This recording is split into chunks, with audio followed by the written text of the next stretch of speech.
Hiru hitzetan laburtuko nukenik egoera. Bata da amnesia, bestea da adanismoa, da hirugarrena da kamuflajea. Zergaitik amnesia. Ezker Abertzalekoek ez dute ezer goatzen. Ez dakit herri honetan zer gertatu den azkeneko hamarkadetan.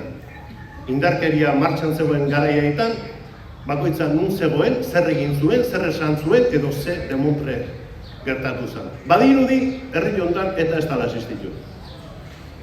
Eta hori da amnesia. Eta amnesiari aplikatu behar zaio memoria. Amnesiari memoria. Ardaz batekin, giza eskubideen defentsak suposatzen duenarekin. Iragana irakurtzeko eta aztertzeko giza eskubideak, iragana aztertu eta irakurtzeko eta etorkizuna eraikitzeko.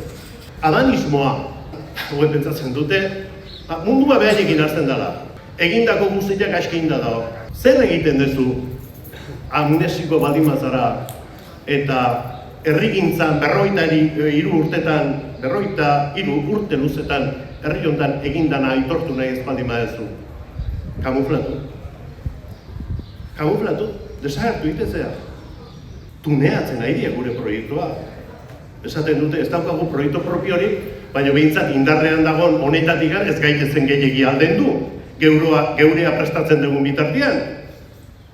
Baina hiru klabe horiek, amnesia, adanismoa eta kamuflajea, dira momentu honetan Ezker Abertzaleak bizi dituenak.